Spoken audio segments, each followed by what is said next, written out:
On a damp spring evening in a small Midwestern town, the sky hung heavy with low, gray clouds. The rain fell steadily, casting a dull sheen over the quiet streets as 17-year-old Emily Carter made her way down a familiar path to the local church. She moved with a sense of urgency that was unusual for someone so typically reserved and cautious. Emily had never been one to seek attention or speak openly about her struggles. Friends described her as quiet, introspective, someone who kept her thoughts tightly guarded. But tonight was different. Something weighed heavily on her, an unspoken burden she could no longer carry alone. Inside the church, the warmth of the dimly lit sanctuary contrasted sharply with the cold, misty evening outside. The building's silence seemed to deepen the gravity of the moment as Emily slipped quietly into the confessional booth. The priest on duty, Father Thomas, had known Emily since she was a child. He was a constant presence in the small community. He recognized her immediately when she arrived. Her hands trembled as she settled into the cramped space, her breath shallow and uneven. For the next 20 minutes, her voice barely above a whisper, she confessed to something she called terrible. The words were muffled, urgent, laced with fear and regret, but the nature of her confession remained locked within those walls. A secret between her and the man she trusted to carry it only to God. Outside, the rain continued to fall, soft and unrelenting, as Emily finally stepped out from the shadows of the church. Her face was pale, eyes flickering with a mixture of relief and lingering dread. She wrapped her arms tightly around herself as if trying to shield what was left inside her. No one else was around. The streets were deserted, the mist curling along the sidewalks like a living thing. Her family waited anxiously at home, unaware this was the last time anyone would hear her voice. Emily was seen walking away from the church, heading toward the quiet neighborhood she called home. But she never arrived. The minutes stretched into hours, and when she failed to come through the front door, worry began to ripple through the household. To everyone who knew her, the disappearance felt impossibly sudden. She was not the type to run away or disappear without a trace. There was no indication of planned travel, no hints in conversations or social media posts. Just a young girl caught in a storm of her own making, lost somewhere between the church's confessional booth and the empty streets under the relentless rain. Her parents would later describe her as someone deeply private, someone who carried her fears and secrets silently, never asking for help, even when it was desperately needed. That night, the confession was her final act of trust, a desperate plea for forgiveness or understanding. But whatever she confessed to remained locked in that church, haunting the empty pews long after she vanished. The townspeople whispered about that evening for weeks. Some claimed to have seen her walking alone, head down in the rain. Others said they heard sobbing, faint and distant, carried on the wind near the churchyard. Yet no one had followed her, no one had called out to her. It was as if Emily had dissolved into the mist itself, leaving only the weight of her silence behind. The confessional, usually a place of solace, became a symbol of the unknown, a last point of contact before a young life slipped away. Father Thomas, burdened by his vow of confidentiality, could offer little but silent prayers and a heavy heart. The secrecy of her confession would later complicate the search, the investigation, and the painful process of piecing together what had happened in those final moments. As dawn broke days later, the absence of Emily was more than just a missing person. It was a fracture in the community's quiet fabric. Her disappearance after that solitary confession left an ache that refused to heal, a lingering question about what she had revealed and how it might have sealed her fate. The night she walked into that church, seeking relief in confession, became the last time anyone heard her voice, the beginning of a mystery that would shadow the town for years to come. By midnight, the worry in the Carter household had become unbearable. Emily had not returned home hours after she left the church, and the persistent rain showed no sign of stopping. Her parents, Mark and Susan Carter, made the difficult call to the local police station. It was a call they never imagined they'd have to make. Their daughter, quiet, careful, and deeply private, was now officially missing.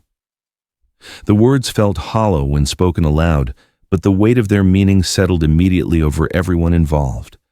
When Detective Laura Briggs received the case late that night, she knew the stakes were high. Missing teenagers were never simple. Runaways, accidents, or worse, each possibility had to be considered. The first few hours were crucial. Laura's experience told her that the initial timeline and understanding of the disappearance could make or break the investigation. Arriving at the Carters' modest home, she found two parents exhausted and trembling, desperate for answers they didn't have. The initial sweep of Emily's room provided little insight. Her bed was neatly made, the small collection of books and personal items untouched. The phone and wallet, two essentials for any sudden trip, were found carefully placed on her desk. Yet, her backpack was missing.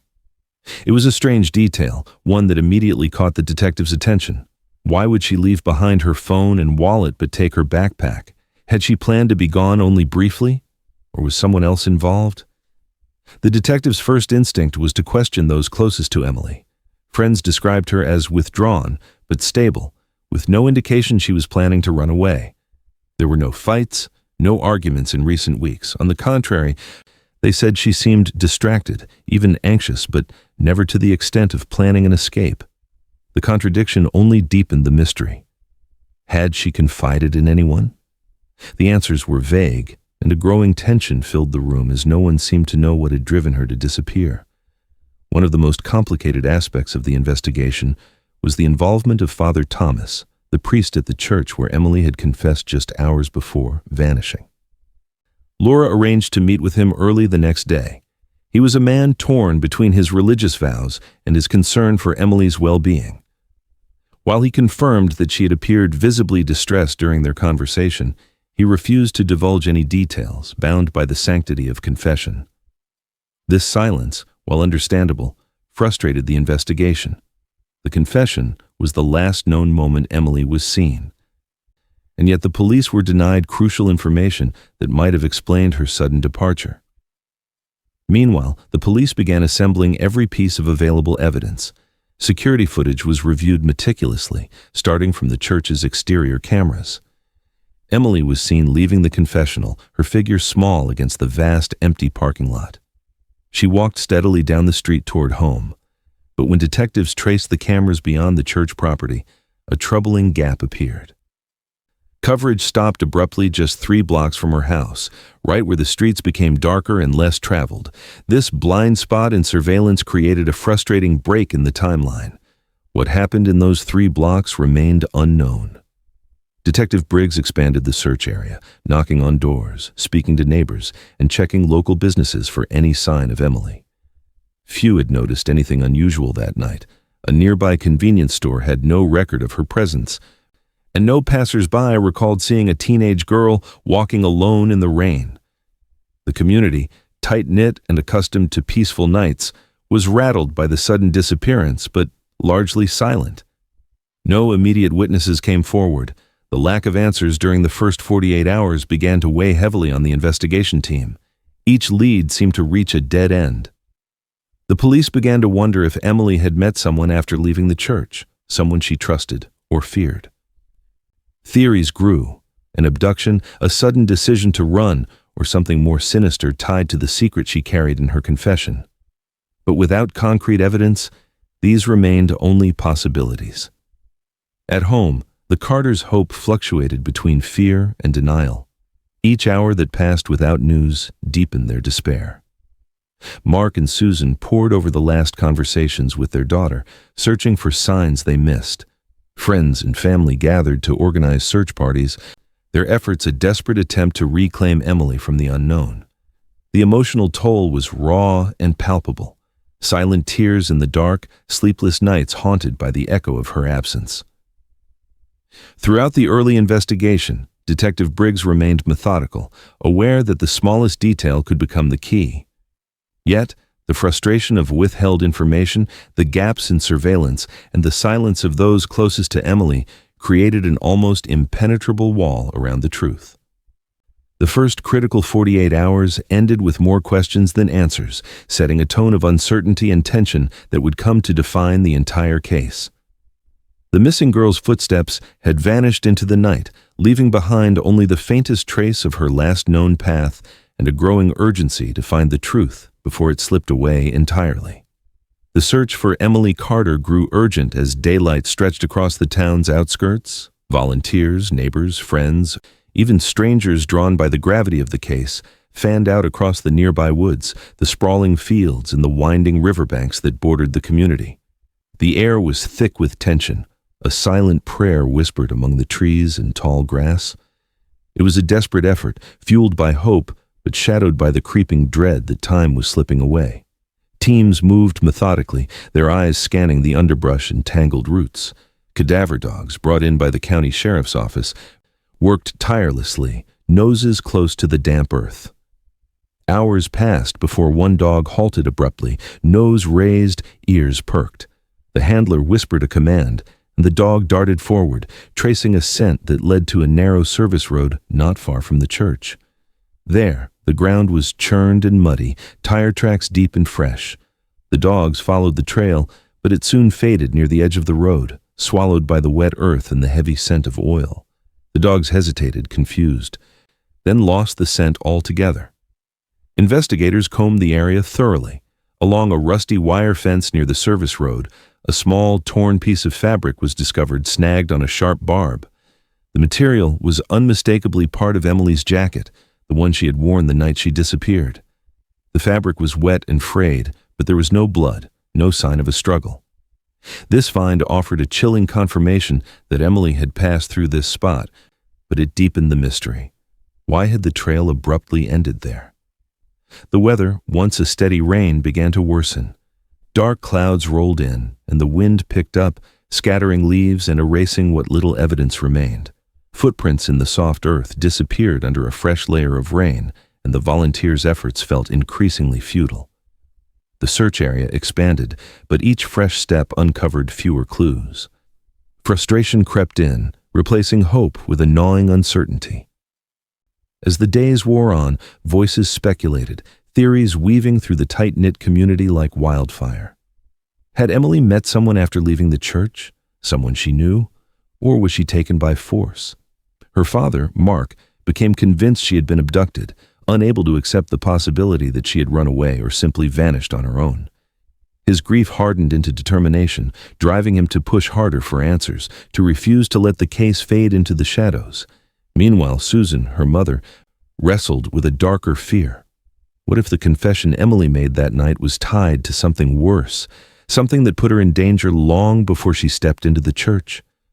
The uncertainty strained their marriage, each grappling with their own version of hope and despair. Community meetings were held, candlelight vigils organized, but beneath the solidarity was a growing tension. Some neighbors whispered about secrets, better left buried. Others feared the presence of an unseen threat lurking just beyond the familiar streets. The police, overwhelmed by the lack of concrete leads, began to focus on the possibilities that Emily's disappearance was not random, that it might be connected to something or someone she had encountered in those final hours. Detective Laura Briggs returned to the search sites frequently, her mind piecing together the fragments of the trail. The torn jacket fabric suggested a struggle or sudden movement, yet the absence of blood or other signs of violence confounded her. The lost scent on the service road hinted at a vehicle or a sudden interruption, but without witnesses or physical evidence, the case remained a puzzle with missing pieces. The community's hope wavered, replaced slowly by fear and suspicion. Neighbors looked at each other with unease, wondering if they had truly known the girl who disappeared. The silence that followed Emily's footsteps felt heavier with every unanswered question. The first cracks in the Carter family's unity began to show the strain of the search and the unknown twisting their grief into isolation. Mark's insistence on a forced disappearance clashed with Susan's growing suspicion of something darker, rooted in the secret Emily had carried to the church that night. Their conflicting fears created a chasm neither was ready to cross, and so, as the search pressed on under a relentless gray sky, the trail that began with hope dissolved into a web of unanswered questions. Emily's path after the confessional remained lost in the shadows, and the truth she had sought to reveal that night seemed farther away than ever. Months slipped by, each day eroding the fragile hope that Emily Carter might still be found. The initial surge of energy in the investigation gave way to a grinding frustration as detectives pursued lead after lead, each one peeling away under the weight of scrutiny and disappointment. A transient man had been spotted near the church on the night Emily vanished, a shadowy figure who seemed to come and go without explanation. Officers tracked down this man only to find he had no connection to the case, his presence a coincidence that offered no answers. Another tip brought attention to a white van seen lingering in the neighborhood around the time of Emily's disappearance. Witnesses described the vehicle as suspicious, but the van was traced back to a local construction company with no ties to the girl or her family. Investigators dug into employee records and alibis, but the trail faded quickly. The van was nothing more than a red herring, leaving the team once again searching in the dark. The digital realm, often a window into modern mysteries, yielded no breakthroughs either. Emily had exchanged cryptic messages online with someone she referred to only as M. The messages were fragmentary and vague, hinting at secret meetings and unsaid fears, but the identity of M remained elusive. Attempts to track this online friend hit dead ends, accounts that disappeared, phone numbers disconnected, and IP addresses traced to dead zones. The online clues became frustrating riddles, their meaning obscured and incomplete. At one point, a cell phone ping suggested Emily's phone had briefly connected to a tower near an abandoned grain silo several miles from town. The location was desolate, a place few visited except on occasion for trespassing or illicit activities. A search team scoured the silo and surrounding fields, but found nothing. No signs of struggle, no belongings, no trace of Emily herself. The ping remained an enigmatic blip in the timeline, neither confirming nor denying her presence there. As the investigation stretched on, the media spotlight gradually dimmed. Initial headlines and breaking news segments gave way to occasional updates, then silence. The story slipped from the front pages and nightly newscasts, replaced by fresher tragedies and shifting headlines. For the community, the disappearance became a haunting question mark, a silent wound that refused to heal but was slowly ignored. Within the Carter household, the strain became unbearable. The once united front was splintered by grief and blame. Mark and Susan, once partners in hope, drifted apart under the crushing weight of their loss. Old arguments surfaced, last conversations with Emily, moments of regret, and those fractures deepened into separation. Each parent was haunted not only by her absence, but by the specter of unresolved guilt and unspoken words. The home they had shared became a place of silence, memories, and cold distance. Meanwhile, Father Thomas, once a comforting figure for many in the town, found himself the subject of quiet suspicion. His refusal to break the seal of confession, particularly after revelations about Emily's distress during their meeting, cast a shadow over his role. Rumors spread, whispered conversations filled with doubt and accusation, yet law enforcement publicly cleared him of wrongdoing, emphasizing his protected position under religious confidentiality. Still, the whispers lingered, an undercurrent of mistrust that fractured the community's sense of security. The months without progress weighed heavily on Detective Laura Briggs and her team. Each promising lead that dissolved into nothing chipped away at their resolve. The case was slipping into the category of cold, the kind that fades into files and forgotten calls. Yet, the memory of Emily remained vivid, a constant reminder of the life lost in silence. Through it all, the unanswered questions gnawed at everyone involved, the why, the how, the who. Emily's disappearance was no longer a sudden shock, but an enduring mystery that clawed at the edges of the town's consciousness. The silence left behind was deafening, a void where hope once lived. As the Carters' family fractured and the town's trust faltered, the case stood frozen in time, a painful reminder that not all stories find their endings, and some truths remain buried beneath layers of uncertainty and sorrow. 3 years passed with little change. Emily Carter's bedroom stood frozen in time, a quiet sanctuary untouched by grief or acceptance. Her bed remained neatly made, posters on the walls still reflected her teenage dreams, and her belongings were carefully arranged as if waiting for her return. The room became a shrine, a painful reminder of a life suspended mid-story. Each item spoke of the girl she was, of a future cruelly interrupted, yet no new leads came to disturb the stillness. Detective Laura Briggs, who had carried the weight of the case from the start, was reassigned to other investigations. The baton passed to a new officer, one with little experience and less urgency. To them, the file was another cold case, one among many marked by fading memories and lost hope. The investigation slowed to a crawl, paperwork filed away, leads left unpursued. The community's interest had dimmed, the vibrant urgency replaced by a hollow routine. Whispers began to circle in the town, rumors that clung like shadows. Some speculated Emily had joined a cult, her sudden disappearance explained away by secretive meetings and new affiliations no one fully understood. Others believed she had drowned, lost to the nearby river on a tragic whim. Still others thought she might have fled across state lines, starting a new life under a different name. These stories, fragmented and unverified, offered little comfort, but kept the mystery alive in the quiet corners of conversation. As the years wore on, the strain on the Carter family deepened. Mark and Susan, once united in their desperate search, drifted apart under the weight of unresolved grief. Their marriage fractured, each parent consumed by their own sorrow and regrets. Memories of Emily's last days haunted them in isolation, the absence growing too large to bridge. Friends and neighbors noted the growing distance, the silence that settled like dust between the two. Then, without warning, the fragile quiet shattered. A package arrived at the Carter home, its presence unsettling in its simplicity. Postmarked from 2 towns away, it bore no return address. Inside was a leather-bound diary, worn and weathered by time and travel. The familiar scrawl of Emily's handwriting filled the pages, an intimate glimpse into the private thoughts of the girl who had vanished without a trace. The diary reignited a spark of hope and dread in equal measure. For the Carters, it was as if Emily had spoken across the years, reaching out through the silence to tell her story. But the contents were cryptic, fragmented, and disturbing. The diary hinted at secrets no one had known, and questions that demanded answers. It was a turning point, proof that Emily's voice had not been entirely silenced. Detective Briggs returned to the case, her focus renewed by the unexpected clue. The diary presented a puzzle, a new thread to unravel in the tangled web of Emily's disappearance. Yet, the uncertainty it brought was as profound as the hope.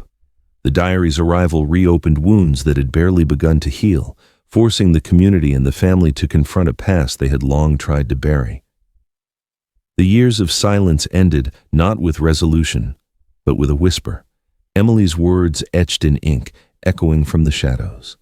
The mystery deepened, and with it, the haunting realization that the truth might be closer than anyone dared imagine, yet still painfully out of reach.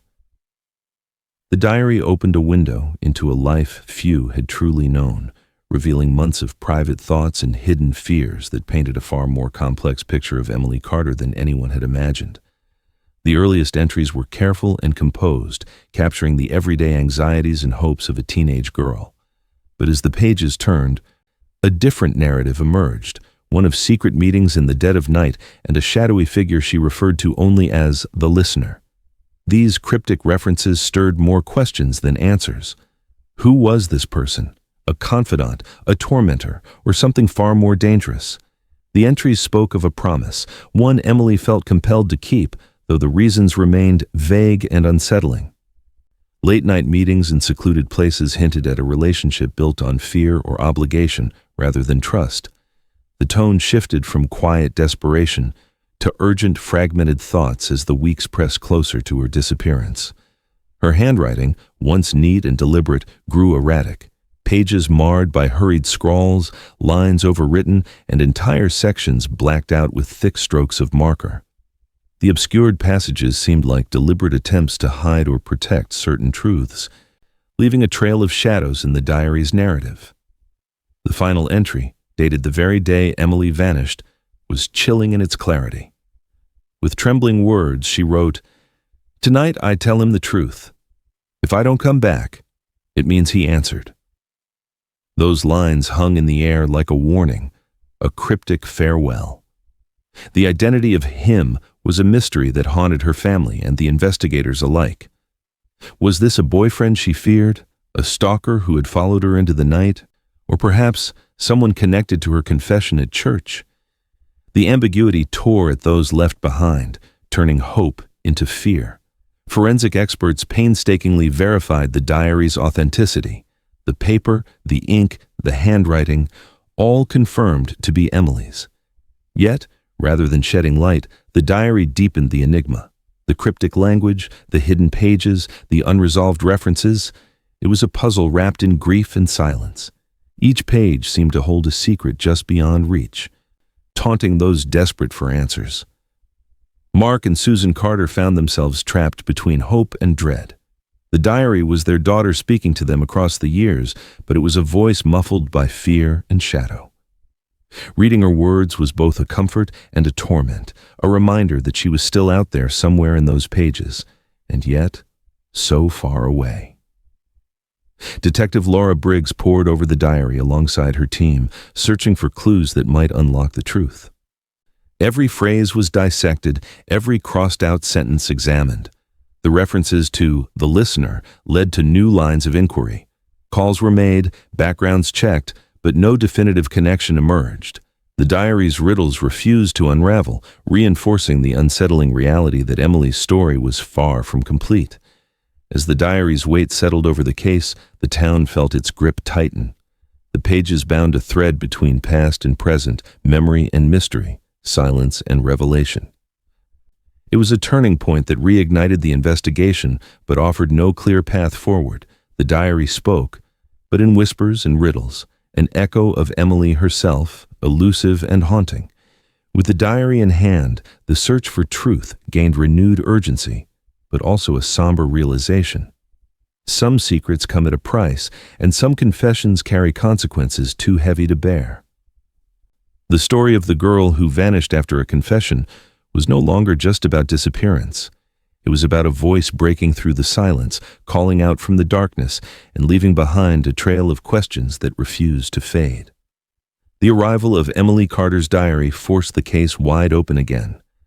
What had once been a dormant file collecting dust in the cold case unit was suddenly an active investigation with new eyes, fresh leads, and the heavy pressure of public scrutiny. Detectives began the painstaking process of retracing old ground, starting with the people who had been spoken to in those first critical days 3 years earlier. The goal was simple: find anything that might align with the diary's cryptic entries, especially the repeated mention of someone Emily called the listener. Father Thomas was among the first to be revisited. His initial interviews had been constrained by the seal of confession, a line he had refused to cross even under the weight of suspicion. But with the diary now in evidence, detectives pressed him harder, asking if anything Emily had said could be shared without violating church law. After a long pause, he admitted something he had withheld before, that Emily had confessed to lying to protect someone. The words were deliberate, the tone heavy, but when asked who that someone was or what the lie concerned, he gave nothing more. The silence frustrated investigators, but it also deepened the intrigue. If she had been protecting someone, was that person now responsible for her disappearance? Or had the lie been about something else entirely? The listener reference became the focus of the next phase of the investigation. Through combing local records, the term led detectives to a late-night AM radio program hosted by a man named Richard Hale, whose show was a small but loyal presence in the region. He specialized in open-line calls, inviting listeners to share their secrets, stories, and confessions under the cover of anonymity. When approached, Hale denied any memory of Emily or of speaking to anyone matching her description. But station archives revealed that months before her disappearance, the program had received a series of anonymous calls from a teenage girl. The audio was scratchy, the voice uncertain, but in one recording, she mentioned keeping my promise and meeting him soon. Although her name was never given, the cadence and tone led Emily's mother to quietly insist it was her daughter's voice. Detectives couldn't confirm it, but the possibility was enough to push them further down the trail. As they continued digging, forensic handwriting analysts compared Emily's diary entries with other local sources, looking for patterns. The breakthrough came unexpectedly when they matched certain phrases and writing quirks to letters found years earlier in an abandoned farmhouse 10 miles outside town. Those letters, written on yellowed stationery and tucked inside a rotting desk drawer, had been part of a county records purge years before, but were saved by a historical society volunteer. The match was not perfect, likely the result of age and condition, but strong enough for analysts to flag the connection. That discovery raised immediate and troubling questions. How could Emily's handwriting appear in a building she had no known connection to, on papers that predated her disappearance by more than a decade? The farmhouse itself became a new locus of the investigation. Once belonging to a man named Samuel Granger, it had sat empty since his death in 2004. Granger had no recorded ties to the Carter family, no criminal history, and no living relatives in the area. His life had been unremarkable, yet the coincidence was difficult to ignore. Forensic teams swept the property again, combing through the dust and decay for any evidence that could connect Emily to the place. They found nothing new, no fingerprints, no personal belongings, no physical link that could explain why her handwriting would appear there. The absence of answers left room for speculation, and the town quickly filled it. Whispers of ghostly connections spread like wildfire, with some insisting Emily's diary proved she had been in contact with something tied to the farmhouse. Others theorized the place had been a meeting point for someone using Granger's identity long after his death. These stories fueled late-night conversations, radio call-ins, and local gossip, but they infuriated detectives who were struggling to keep the investigation grounded in evidence. The reopening of the case brought a wave of conflicting emotions to those closest to Emily. For her parents, it was a painful reopening of wounds they had barely managed to close. Mark clung to the possibility that this new trail might finally bring answers, while Susan wrestled with the deepening fear that the truth, if it came, would confirm their worst nightmares. Each new piece of information seemed to move them closer to something significant, yet also further from clarity. Detective Laura Briggs, back on the case, felt the frustration mounting. The farmhouse connection was real, the handwriting match undeniable, but without context, it was a puzzle piece that didn't fit anywhere in the picture. The AM radio lead dangled between plausibility and coincidence, and Father Thomas's partial admission added a layer of moral complexity that was nearly impossible to penetrate. It was as if the investigation had been given 3 separate threads, all tangled, each pulling in a different direction. In the weeks that followed, interviews continued, the farmhouse was re-examined, and the AM station's call logs were subpoenaed. But no one could shake the lingering sense that Emily's disappearance was tied to a web of secrets stretching further back than anyone had initially imagined. The diary had promised answers, but instead, it had exposed fractures. Between the past and present, between truth and rumor, between the desperate hope for resolution and the creeping realization that some mysteries resist unraveling. And as the investigation strained to make sense of the contradictions, one truth became clear. Whatever happened to Emily Carter had roots far deeper and far stranger than the town was prepared to face. The farmhouse had always felt like an echo from another time, its sagging roofline, peeling paint, and boarded windows, making it a silent relic of a life that had long since drained away. When investigators returned with the renewed lead tying Emily's handwriting to letters found there years earlier, they weren't expecting much. But during a slow, methodical sweep of the building, a county evidence technician noticed something strange about the floorboards in what had once been a pantry. The wood felt uneven beneath his boots, the sound hollow. It took nearly an hour of prying and lifting before they uncovered a narrow crawl space hidden beneath the floor. Inside was a single black garbage bag, brittle from age but still sealed. When they opened it, the air inside smelled faintly of damp earth and dust. The contents froze everyone in place. Emily's missing backpack, the very one she had taken the night she vanished. It was intact, the fabric stiff with age, its zippers corroded slightly. Inside were a few of her personal belongings, a spiral notebook with blank pages, a water bottle half filled with stale liquid, and a small cassette tape in a cracked plastic case. On its label, in smudged black ink, was a single word: confession. The discovery was enough to halt the search entirely. Evidence technicians documented everything before the items were sealed and taken to the lab. The backpack's presence was a direct physical link between Emily and the farmhouse, proof she had been there at some point before or after her disappearance. The cassette was given priority for analysis, but when forensic audio specialists played it, they found 30 minutes of mostly static. Beneath the hissing, there were faint fragmented sounds, whispers too low to decipher, threading through the noise like threads of another conversation. Multiple agencies attempted to clean up and enhance the recording, but each attempt ended in frustration. Whatever had been captured was either too degraded or intentionally obscured. The tape became a new focal point of speculation. Some believed the whispers were Emily's voice, possibly a recorded confession she never gave in person. Others argued it was someone else entirely, maybe the listener she had written about in her diary. Without a clear decoding, the tape was both a breakthrough and a dead end, tangible proof that someone had tried to preserve or hide something, yet maddeningly incomplete. As the farmhouse search expanded to its surrounding grounds, local residents began to come forward with fragmented memories. Several recalled seeing an unfamiliar pickup truck parked near the property in the weeks before Emily disappeared. One described it as an older model, dark blue or black, with a dented rear fender. Another remembered it having no plates at all. These recollections were vague, clouded by time, but consistent enough for detectives to run the lead. The truck's description was circulated across state lines, and eventually, a partial match came back, a vehicle of similar description that had been registered in a neighboring state, but had been junked months before Emily's disappearance. The paper trail ended there, cutting off another promising thread. The more investigators dug, the more the entire discovery began to feel deliberate. The crawlspace wasn't the kind of hiding place stumbled upon by accident. It had been concealed with care.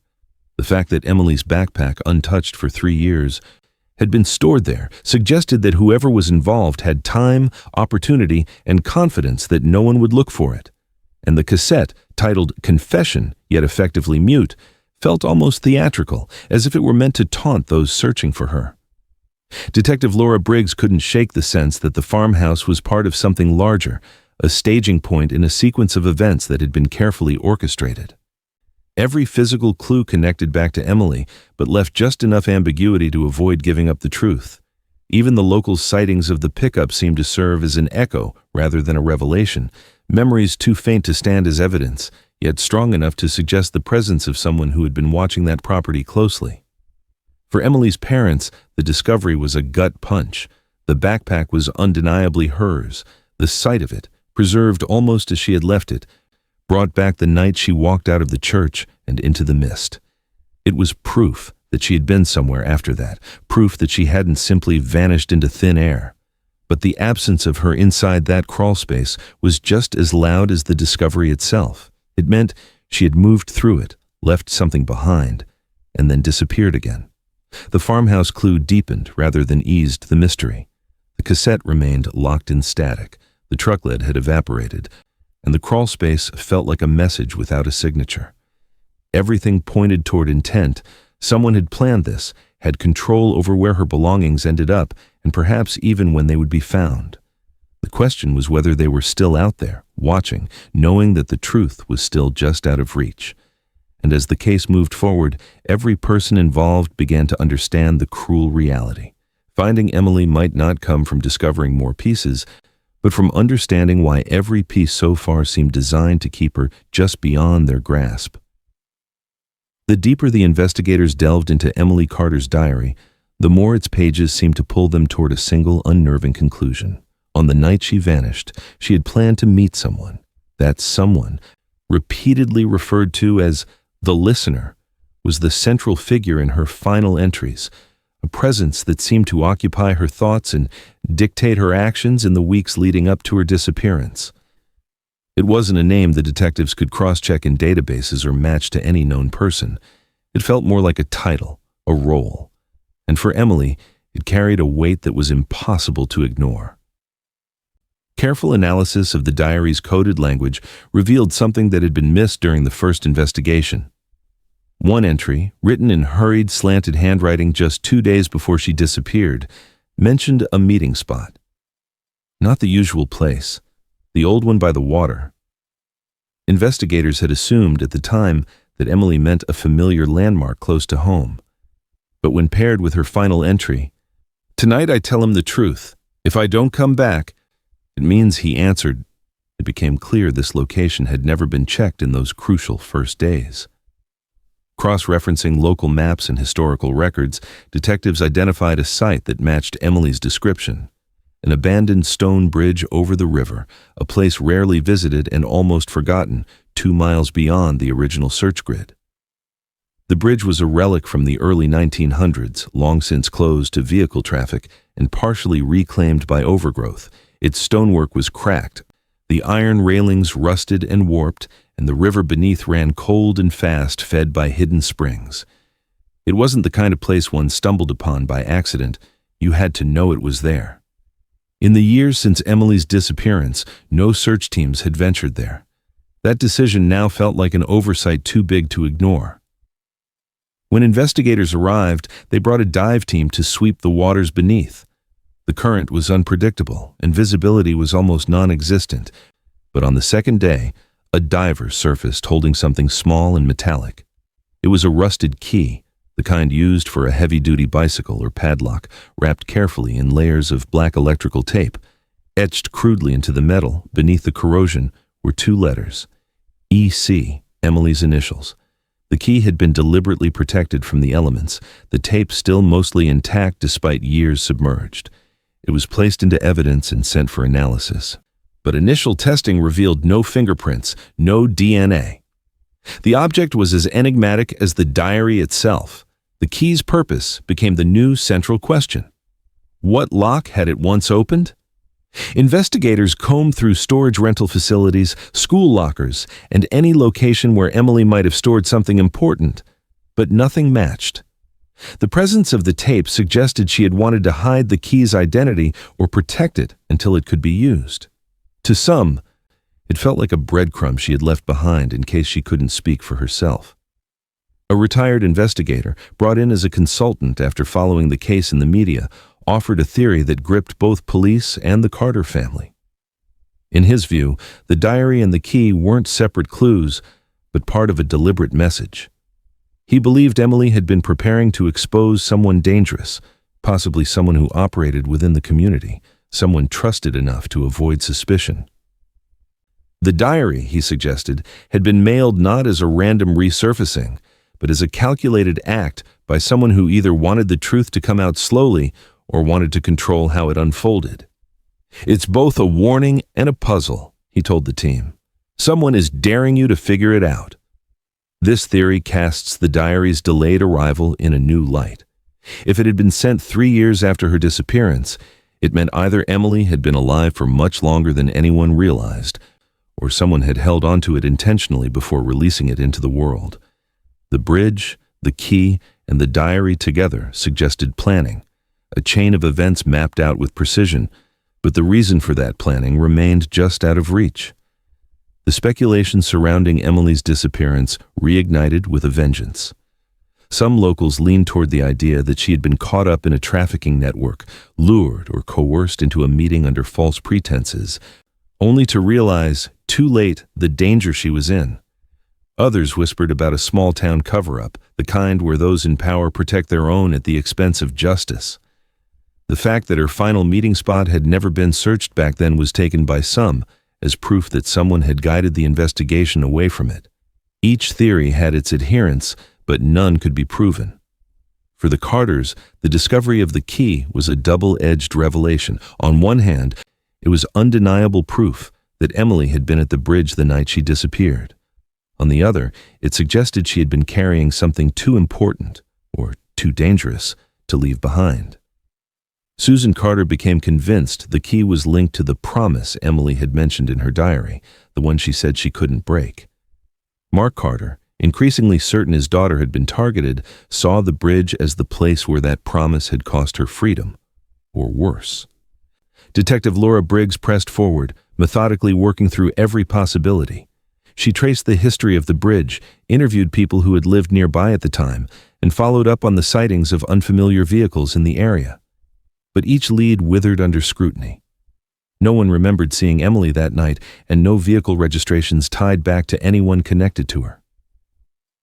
The bridge remained silent, the river still guarding its secrets. In the weeks that followed, analysts attempted to reconstruct the events of that night.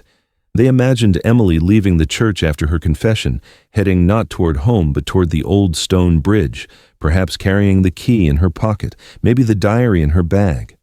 The weather that night had been wet and cold, conditions that could erase footprints and discourage anyone from following. If she had met the listener there, the meeting had ended in such a way that she never returned.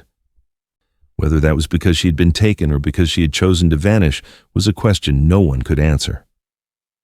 The case files now contained photographs of the bridge, the key, and pages of the diary placed side by side. Together, they told a fragmented story, one that investigators felt could be solved if only one more piece were found. But the trail had grown faint again. Whoever had been in control that night, Emily or someone else, had ensured that the truth was protected by layers of secrecy, each one more difficult to penetrate than the last.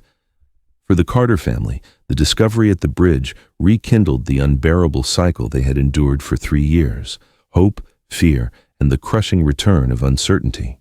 They clung to the idea that Emily had left the key for a reason, that somewhere, something still existed that could unlock the full truth. Yet, as more time passed without that next breakthrough, the bridge became not just a physical location, but a symbol of a meeting that never happened the way it was supposed to, of a promise that ended in silence, and of a truth that remained just beyond the reach of those desperate to find it. And with every unanswered question, the figure of the listener grew larger in the shadows of the story, a presence without a face, a name without an identity, and perhaps the only one who knew why Emily Carter never came home that night. When investigators returned to Emily Carter's diary for yet another review, they weren't expecting to find anything new. Every page had been photographed, analyzed, cross-referenced, and tested.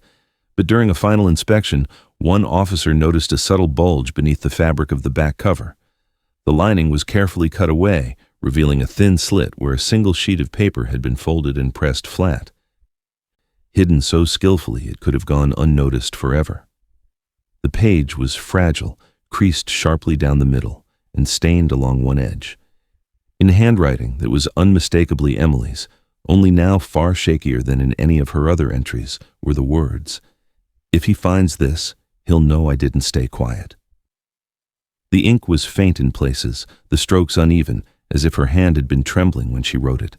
The paper's most chilling feature was the smear across the lower corner, a darkened mark that initial analysis confirmed was blood. Subsequent testing identified it as Emily's. The lab could not determine whether it had been fresh when the note was written or transferred later, but it was enough to send a ripple of cold through everyone involved in the case. The implication was unavoidable. This wasn't just another page from her diary. It was a direct statement, a warning, and perhaps the last words she ever committed to paper. The page's discovery was kept under wraps for several days, while detectives worked to piece together its significance. The phrasing, "If he finds this," suggested she was hiding it from a specific person, someone she feared would be angered or threatened by her speaking out. It echoed the themes in her earlier entries about the listener and the promise she couldn't break. But who he was remained the most critical and elusive question. And the fact that this page had been concealed meant someone, possibly Emily herself, had taken deliberate steps to ensure it would only be found much later. When the revelation was finally made public, the case roared back into the headlines. National outlets picked up the story, speculating about what Emily had meant and whether the presence of her blood indicated violence shortly before her disappearance. Commentators debated the possibility that she had been held somewhere for months or even years after the night she vanished. Some saw the note as proof she had tried to reach out from captivity. Others feared it was planted to manipulate the investigation. For the Carter family, it was another agonizing turn, hope and dread colliding in a single piece of paper. Detective Laura Briggs, speaking cautiously to reporters, acknowledged the two prevailing interpretations. The first was that the diary's arrival and the hidden page within it suggested Emily had been alive far more recently than anyone had believed. If true, it meant someone had been keeping her, controlling her movements and eventually releasing or delivering the diary for reasons unknown. The second possibility was darker still, that someone wanted them to believe she had been alive until recently, as part of an elaborate misdirection designed to cover up what had happened to her years earlier. Both scenarios pointed toward an adversary who understood the investigation intimately and was willing to toy with it. Privately, Briggs admitted to her team that the blood on the page could have been meant as a signature, a physical marker tying the message irrevocably to Emily. It was personal, intimate, and deliberate, the kind of thing you left behind when you knew you might not get another chance. The forensic report confirmed there were no usable fingerprints on the page other than Emily's partial prints from the writing itself. No hair, no fibers, no trace evidence to connect it to any specific location. Whoever had handled it afterward had done so with precision. The Carters were allowed to see the page in person under supervision. Mark held it first, his eyes scanning the short sentence over and over as if he could pull more meaning from it through sheer force of will. Susan read it aloud, her voice breaking halfway through, the words catching in her throat. For them, the note was both a lifeline and a fresh wound. It told them Emily had not given up, that she had tried to make herself heard. But it also reminded them that whatever situation she was in at the time, it was dangerous enough that she feared discovery could cost her everything. The renewed media attention brought in a wave of fresh tips, but none developed into viable leads. Sightings poured in from across the state, young women resembling Emily seen in gas stations, along highways, at rest stops, but each was investigated and dismissed. Theories once again took root in the community. Some believed the "he" in her note was connected to a network of people protecting each other from exposure, perhaps the same force that had kept the bridge location off the radar in the early investigation. Others thought it was a single individual, someone who had isolated her and then staged the release of the diary as a final act of control. Months passed without a breakthrough. The note remained a centerpiece of the case file, sealed in its protective sleeve, the smear of blood visible like a bruise against the paper. The diary itself was archived in evidence storage, its other entries cross-referenced so many times they had become almost memorized by the investigative team. Yet, the central question, whether Emily had been alive when the diary was mailed, remained unanswered. In the Carter home, the note was more than evidence. It became a ritual for Susan to read it aloud on certain days, speaking the words as if to reassure her daughter that she had been heard, that her message had reached its destination. Mark found it harder to be in the same room with it, the sentence a constant reminder of how close they might have been to saving her and how far they still were from the truth. In the end, the note did not solve the case. No arrests were made, no new suspects emerged. The diary, with its hidden final page, had not given them closure. It had given them a louder echo of the voice they'd been straining to hear for 3 long years. Whether Emily was alive when it was sent, or whether someone wanted to convince them she was, remained the mystery at the heart of the story. And as the Carters stood together in their quiet living room, the page between them, they understood that Emily's voice, carried in ink and blood, would never be silenced. It would remain there, in the open at last, echoing through every unanswered question, a reminder that the truth was still out there, somewhere, waiting to be found.